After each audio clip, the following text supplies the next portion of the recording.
Design shapes the way you live. I'm Nico, an interior design expert focused on the connection between home and well-being. Using science, design, and professional expertise, I'll help you shape a space that elevates your mindset and enhances your well-being. Let's create space for better living, starting now. Hello, welcome back to the show. Today, we're getting into something that I think a lot of people experience when they're not working with a designer, but they don't always talk about it or perhaps know how to explain what's going on. So picture this, you've got a project in mind and you've started saving some inspiration and you now decide to head into a showroom to get started. But instead of clarity, you leave that showroom with more questions and a few business cards and maybe even some regret. Perhaps you've left feeling deflated and confused. Sound familiar? In this episode, we're talking about what needs to happen before you start sourcing, before the tile samples, before the furniture browsing, before you get influenced by a well-meaning sales associate who doesn't actually know your goals. I'm going to walk you through what designers always do at the beginning of a project and how you can do it too. So you make decisions that support your vision, your lifestyle, and the kind of life you want your home to help you create. So have you ever walked into a showroom and you've been super excited to start a project you're working on and you collected all your inspiration images, you feel great, you're super inspired, and you walk into this showroom and the second you walk in, you start looking around and it's like, oh, wow, okay, there's a lot of stuff in here. There's a lot to see. And you just walk in and a salesperson comes up to you and starts to ask you, can I help you with anything? What do you need? And then you kind of freeze. You're like, okay, what is it that I need? What is it that I'm looking for? And your head starts to spin a bit. I remember when I first started out as an interior designer, and so I was a junior designer at the time, and I was working for a small company. It was great because of that. I got to do a lot of things earlier than you would if you were working in a larger company. But so this, there were times where we would start a project and maybe there was a tight timeline or something, and it would mean that I didn't necessarily have like a really good grasp on the design brief. So the conceptuals maybe hadn't really been hashed out in a way that I felt at the time, probably because of being a junior designer and still trying to learn and figure things out. I didn't have a good grasp on the concept. So then I would be having to do the sourcing. And so maybe I'd be going and pulling tile schemes or fabric schemes or sourcing plumbing or something. And I remember specifically walking into a tile showroom, and this tile showroom was amazing. Like, it was this beautiful tile showroom. It had amazing choices. But because I didn't have that clear concept and that clear understanding of our jumping off point and the vision, I walked into that showroom and I was amazed at, look at that material and, oh, look at that and look at that color. And then, you start talking to the salesperson and they say, okay, what can I help you find? And you kind of give them a little bit of information, as much sort of as a grasp as you have at that moment. And then they start showing you things and, oh, you could do this, or what if you did this? And what if you did that? And then you're like, oh, but what about that? And then all of a sudden it's just this like flood of information that's going on in your brain and you literally are just paralyzed. It's like, what just happened? I don't even know what schemes I've built here. I don't know what colors. Are they working together? Are they not? And so I remember just being like, yeah, okay, I'll take a sample of that. I'll take a sample of that. And going back to the office and then trying to hash out the scheme and trying to think through all the different applications and where things were going and what colors were working and what materials. Did I choose the right materials? Did I choose the right size, the format? And then just feeling like, oh, geez, that was a lot. I'm exhausted. And to be honest, I don't even feel confident in the direction. So there were times where I would have to go back to the showroom, and this is all a learning process. But the point is that it can happen very easily if you don't have that groundwork done ahead of time, if you haven't developed your concept, if you haven't, really got a grasp of where things are at. You've just jumped the gun. And I want to mention that even professionals, even interior designers, I knew at the time I was a junior designer, so I hadn't had a lot of experience behind me yet. But even professionals can be thrown off by really eager salespeople when the groundwork isn't done, right? They just get completely thrown off. They can lose the vision depending on who's helping them and what's going on. And just to say, it's not the salesperson's fault, right? They're just working with what they see in the moment and the information that's actually given to them. So even though often they are very good in what they do, they have an amazing level of expertise in their material selection and in their product knowledge. But if they don't understand the big picture and you're not able to relay that in a way that kind of keeps them in line or in check, then you run the risk of them doing their job and saying, let me show you this, or have you seen this? And what about this? And what about that? They're actually doing their job well. It's just they don't have the information that they need to help you as effectively as you need. And this is a really common mistake, is jumping into sourcing way too soon. Because sourcing is one of those things that it cannot happen and it cannot be done effectively if the steps haven't taken place before that really need to be established in order for that sourcing to be a success. So I just want to start by defining sourcing for you in terms of how interior designers see interior design sourcing. So sourcing is basically the process of finding and selecting finishes, lighting, materials, decor items, furniture. And what the process is, it's not just going into a store and finding that piece, but often it's a bit of a research time, right?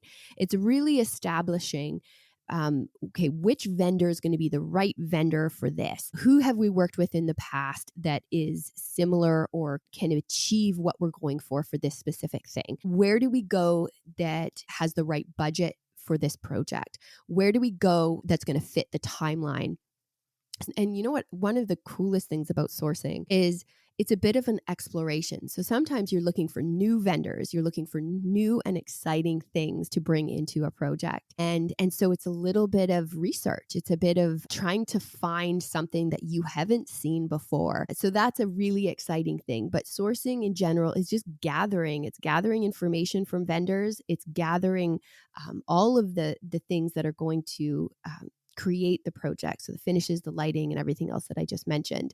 But the actual process of sourcing, it's really where creativity meets logistics, balancing aesthetic, balancing the vision, balancing budget, ETAs, so your availability, the quality. Sourcing ensures that every design decision can be executed in the real world. But sourcing is like step 5 in a project. Things like determining your goals, analyzing your needs, and how you need the space to function, how you want to live, what the budget is, the look, the concepts, all of that. Things need to happen ahead of time before the sourcing can begin. And interior sourcing is essentially where the rubber meets the road. And it can be tempting to start here, right? It's the moment when design ideas get real, when vision has to meet practicality and budget and availability, right? The vision really starts to take shape in the sourcing process. And it's an exciting time. It's exciting because you start to get the picture in real time of what the physical space is going to be made up of, all of the components. You're starting to see those final selections come together. And if you haven't laid the groundwork and done the planning, then this process, the sourcing process, can become overwhelming. I've seen so many people that have gotten so excited just about the change that they want to see and the sourcing that they're going to start. And they just go out and they start picking things without the thought of, the steps that have needed to come before. And what ends up happening is they either pick the wrong thing, they spend too much money, they pick things that don't actually work with their time frame. And then they get really overwhelmed because there are so many choices and so many directions with each and everything. And then the process of sourcing which, like I said, can be such an exciting step, what ends up happening is it ends up being a drag, and it ends up being something that weighs them down and they're not excited about. And when you're doing any project in your home, you really want to keep that momentum going and you want to keep the excitement flowing because it is such a great thing. But there's a lot of decisions to be made. There's a lot of money that you're spending. There's a lot of people involved often. And so there's a lot of organization and communication and all of these things. And when everything's working well, it makes for a great project.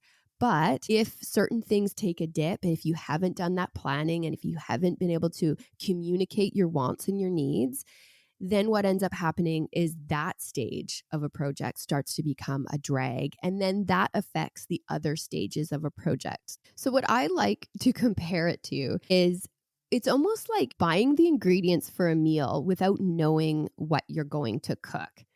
So each item might look really appealing on their own, but when you put them all together, they just don't work. And there isn't a plan of how each one is going to be used for the meal.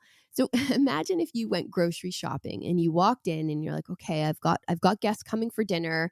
I don't know what I'm going to cook, but I'm going to the grocery store to buy what I need.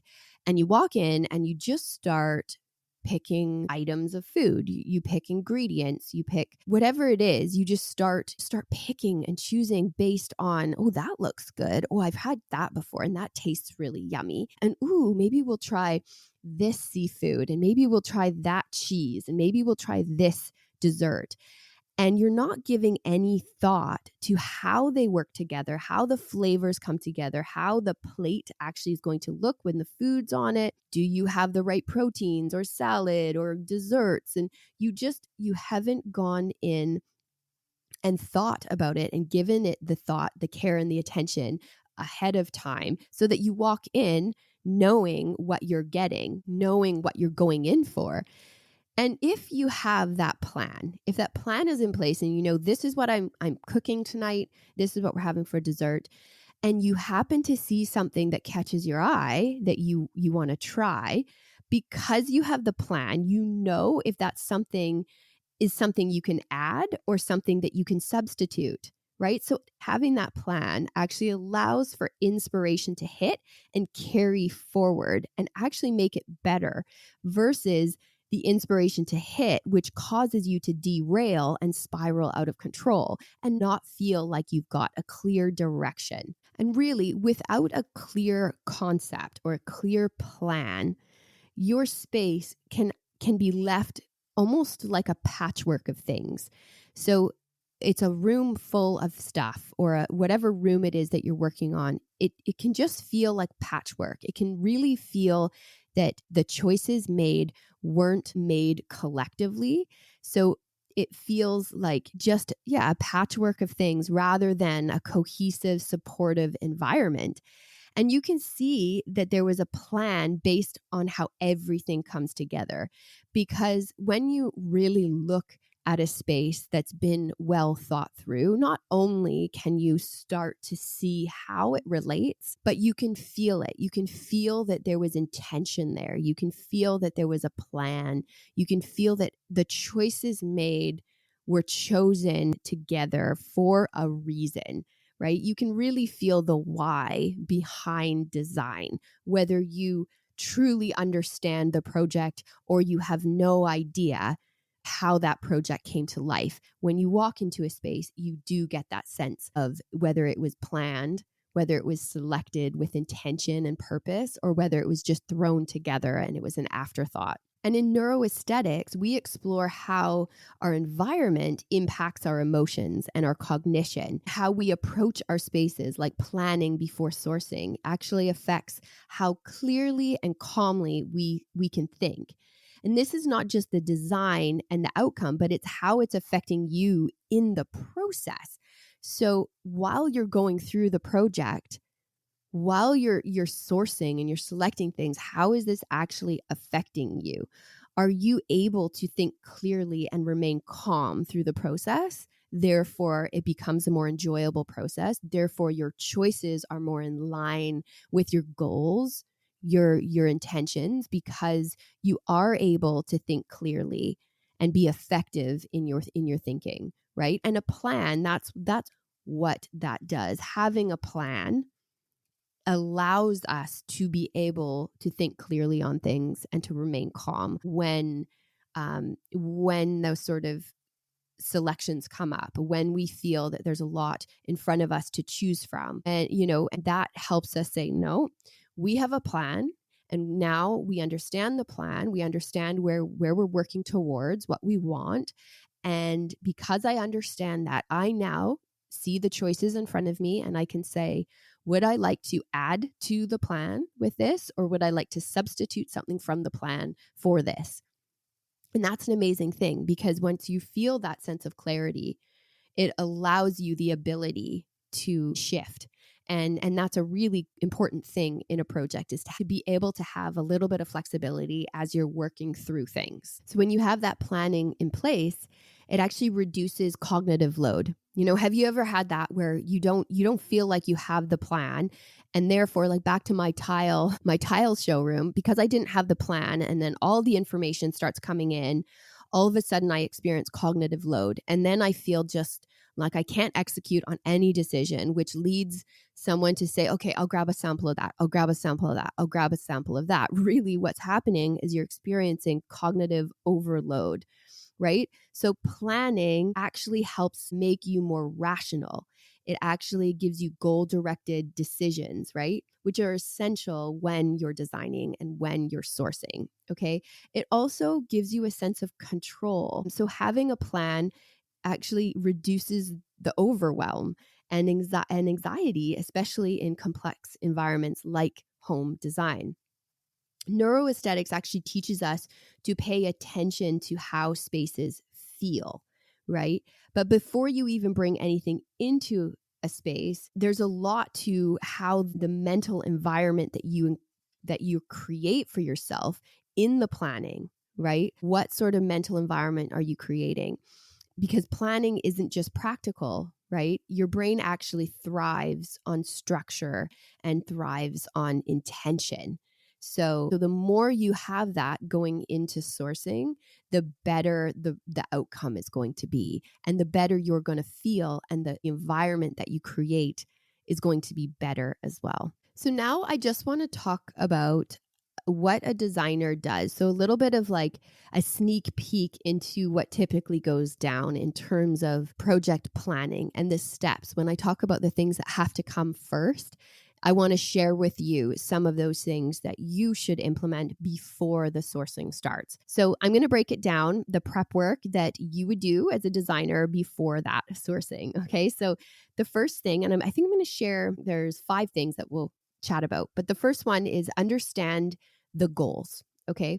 So what does this space need to do? What's your goals for the space? So you want to hash that out. You really want to think about the goals for the space and have that clear. And then the next one is the concept development. So this is where you really start to create the mood, the story, right? So where can I add a story in here? And stories are so crucial in design. You walk into a room and things are cohesive. You get the sense of the mood of the room, and that's all done through storytelling and the choices that have been made. But when you take it a step further and you say, what are my stories that I want to share and I want to tell in my home? Because when we mirror back aspects of our life, it's really beneficial to us. We really want to look at ways that we can mirror back our story, mirror back our life. And so that in the concept development stage is really, really important.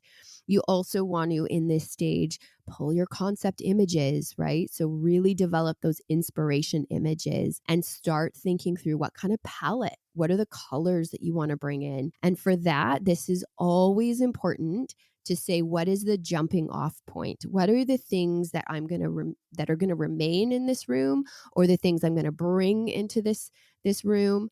So for instance, if you're renovating your kitchen, let's say, and you have tile in the kitchen or hardwood in the kitchen that isn't going to change, then that would be one of the things that you're jumping off point. You're working with that.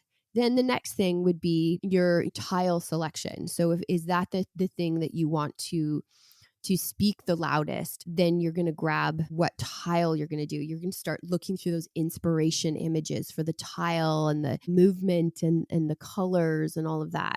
If it's your living room, maybe you've got a piece of art and you really, really love this one particular piece of art, whether it's big, whether it's small, doesn't matter. This could be your jumping off point for all the colors in the room and even the movement. So if you're adding any architectural details, maybe look to the art to speak to some of the movement that needs to happen. So are you doing certain details that you could try to mimic? So using those things and really gathering. So concept development is such a huge and important part of a project. This is what really gets you on the right foot. And then the next thing would be budget and priorities. So this is also very important, of course, right? Because with anything that you spend in your home, I mean, whenever you go to the store, whenever you look at things, there is such a vast difference between what you can pay. You can start at the bottom and then you can go up to the top very, very quickly, and it jumps quite significantly. So having that budget in place is very, very important. And then alongside that is the priorities, because you might have a budget and then you come across something that this is what I need. This is the perfect thing. This is exactly what I've been envisioning or wanting, but it's not in your budget. Now, if you have set your budget with the priorities, knowing the areas that really matter the most, then you can come back to the budget and say, look, this was one of those things that really, really matters. Where now can I look in the budget and make some concessions? Where can we cut back in order to allow this high priority thing to happen? Okay, so budget and priorities, they work together and they're very important. The next thing is the function, right? How do you need your room to function? What's the layout? What does it have to be? How do you use your room? If you've been living in your space for a while, you probably have the ability to critique the way that you've been living, the changes that you see needing to happen. And this all comes down to analyzing your space, analyzing how you feel in it, analyzing how you move through it. So there has to be an awareness in this process in order to really get the right layout, the right flow, and make sure that usability is up there. If you want to designate your rooms, if currently your living room is a catch-all for everything and you don't want it like that because you envision yourself reading a book in the living room, or you envision yourself having quiet time and listening to music and unwinding in your living room, and you're like, this is just not how I envision it. When I do sit down and try to do what I want to do in this room, I feel like I can't focus. I feel like I get tired. I feel like I'm agitated. I feel like I actually can't sit when I want to. I sit and then I walk away. I sit, I walk away. These are the things that you want to start paying attention to, because our bodies are responding to our environment. And if we're not paying attention to how our bodies are responding, then that's impacting us, and we're allowing it to impact us in potentially negative ways. So when we're looking at function, it's very important to pay attention to how we are responding to the environment. The next thing is your emotional objectives. And this is important.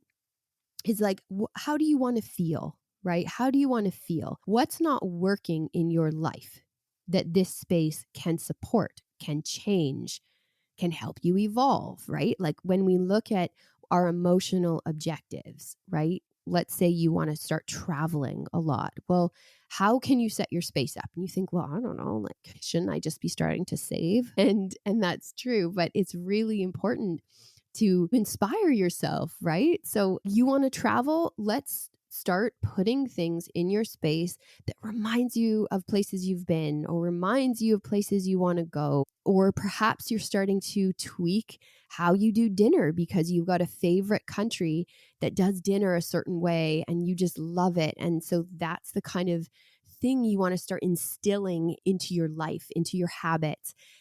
because any little choices that you can make aesthetically and how you use a space is going to inform how you live. So that's really important to ask yourself, how do I want to feel? And what's not working in my life? Are there habits that you'd like to change? Set your room up to support the habits that you want to adopt. So now I just want to give you a bit of a checklist that you can use when you're sourcing, sort of a little designer checklist, so that it just, when you're in that process and when you're going to those showrooms or you're starting to source things online, this will help you to remain clear and to be able to think clearly, calmly, and confidently while you're kind of weighing the options and while you're seeing the things, okay? This is like the thing you fall back on when you're doing your sourcing. So the first thing is, what's the main function of the space? So if you've got that outlined and you want to keep these quite short, right? So I've already explained kind of the breakdown and the prep work that you need to do before sourcing. And I went into detail on each one of those. But now this is like your little cheat sheet that you want to carry with you when you're sourcing. So you want it to be short and brief so that you don't have to sit there and read page after page while you're sourcing to make sure that you're on track. Okay. So what's the main function of the space? So how do you use it? How are you going to use the space? What's the main function? So if it's your kitchen, obviously you're going to say, well, what's the main function? Well, what will I cook? Right. But on top of that, what kind of cooking do you do? Are you more of a baker, or are you more of, do you reheat stuff? Do you do a lot of meal prep? So what kind of functions do you need the kitchen to help you do, right? So, and then what do I want to feel when I use it? Okay. So what are your feelings that you want to experience while you're using your space? What's currently frustrating me in my day-to-day life?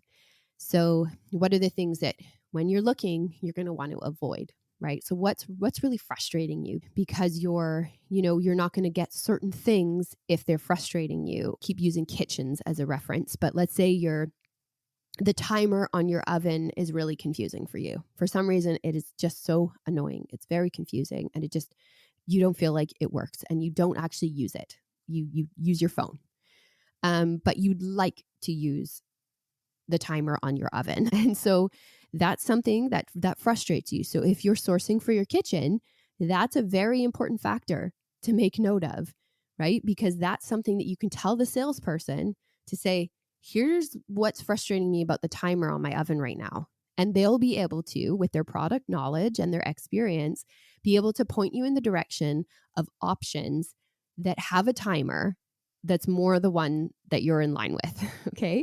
Another thing is, what's my rough budget range? Okay, so if you have a range, that's important, because if you just go in and you say, here's my budget, here it is, this is the exact amount, then what ends up happening, depending on who you're talking to, is they're going to say, okay, so now I know that I can't show them that and I can't show them that. And what if the difference was marginal and you did have a little wiggle room? Well, then all of a sudden you may have missed out on something that you loved. So having a bit of a range is really important. What are my non-negotiables, right? So what are the things that you just have to have when you're going in? Okay, if you're looking for a sofa, what's your non-negotiables? Seat depth. Maybe the way that you like to curl up on your sofa is so important to you. You like to have both feet up, and if the seat depth isn't right, then that doesn't allow for that. Which, if you have your sofa where you can't curl up the way you like, all of a sudden the experience changes. Now it becomes a frustration when you sit on your sofa versus what you need it to do, right? So what are your non-negotiables? The next one is, do I have a vision board or a collection of inspiration? So this is really important. You want to have a vision board. You want to have a collection of inspiration, but you don't want so much that it's overwhelming, so much that in the moment you can't recall what it was specifically about that room that you love or that space that you just gravitate to, because you have so much. So what you want to do is okay to start out wide. It's okay to go crazy and find so much, like many pictures and so much inspiration. But then you want to start finding the repeating ideas, the repeating themes, the repeating materials, the repeating colors, the repeating vibe. And then you want to slowly start to dwindle that down. And when you're left, you should have some inspiration images or a mood board where it's very clear. It's very clear on what you like. And when you look at it straight away, you get a sense of the direction. You get a sense of the vibe. You get a sense of the overall mood or the theme of the. So that's really important. And you kind of want to have that on hand. But again, I do caution you with that because I have shown like vision boards concept boards or concept imagery to sales reps before. And depending on who it is, they have their take on what they see. So you always want to understand that regardless of what you share, the input you get may not be right because again, even if they have, and most of them have an amazing level of experience and expertise and they're there to help and they want to give you the best, they don't always have the big picture. More often than not, they will not have the big picture. You have the big picture. And this list, even if you share it, is really meant to keep you on track and to keep you understanding the direction so that you can inform them so they know how to help you. The next one is, am I choosing items that support my larger goals? So how does this item impact me? So you've looked at the areas in your life, maybe the habits you want to address or the goals and the dreams that you have. You've looked at those things. You've thought through some ways that you can transform your space to support that. And now it's, how does this support my larger goals? How does this help me in these areas? Yeah, so I would say for all of these, take a bit of time and journal them, write these down, and then build sort of almost like a one-pager to bring with you when you're sourcing. And, when you're going into any showroom, read through it, know it, right? Understand what you're going for because it is so easy to get off track. And a little bit of off track is okay. If you're having fun and you're enjoying the process, veering a little bit off track here and there is okay, but you don't want to veer off track and make a purchase, right? It's okay to veer off track and gather information and then come back and weigh that information against this list. But you don't want to veer off track and make a purchase, okay? And the intention is always, how can I use my home as a tool for better living? So each one of these things is always coming back to and is rooted in that I can make choices in my home that directly impact and affect my life. Okay, so before you source, a huge factor that makes a design successful is if it improves your life in some way. Okay, how amazing is that? That you can use your home as a tool, that you can use your home as a way to improve your life. It has the ability to transform your day to day, right? Your home and the choices you make, everything that you've chose to surround yourself with can boost your happiness, improve your focus and attention. It can help you build relationships and even achieve your goals. But before you can really create spaces to help you, you've got to ask some questions, right? And these questions are early on in the process. So as you go through what we've already discussed, I think it's important to add that every project should ask a few other things. And that is, what do I want more of in my life? Okay. So are you doing anything right now, or have you done anything that you want more of? Maybe you've just recently hosted a dinner party and you're like, you know what? I need more of that in my life. Like that was fun. That was fun. So you want to start doing that. So are there choices that you can make that will allow you to be able to do that? Or maybe ask yourself, well, what's stopping me from being able to do that right now? So what do I want more of in my life? The next one is, what's currently draining me? when I spend time in my home, what's draining me? Maybe it's that you come home after a long and stressful day and your home doesn't separate that. So you walk in and you still feel that stress. You still feel that you're carrying the day with you. And the beautiful thing is that when you cross that threshold from coming home to arriving in at your front door and opening that front door and walking in, that threshold can have a really big impact. And you can leave the day behind you, but you have to set your home up so that when you cross that threshold, you've set it up so that you don't have reminders of your day. Or maybe when you come in, you're like, you know what, I need to get this off my chest. I need to talk to my significant other about this. I need to just try to let it go. Perhaps you've actually said, hey, do you mind that when I get home, we spend like 15 quick minutes where I just get to vent? And then you think about, well, where in the home can we do this so that, it's not in a room where you have set up to relax, right? So you're designating your spaces. Like, if I'm going to vent about work, let's do it in the home office, right? Because I can vent, we can have a quick chat about it. Then I can walk out of that room, close the door, and leave it there. Right? Now I can walk into my room that I've designated for rest and relaxation. And now that's when that starts. And it's an amazing thing that can happen in our brains when we allow that distinction and we guard those distinctions. So, what's currently draining me? The next one is, how can this room support better mornings? How can this room support better sleep, more connection? Whatever it is, like, how can, if you want certain things like better sleep, how can I create a space to do that?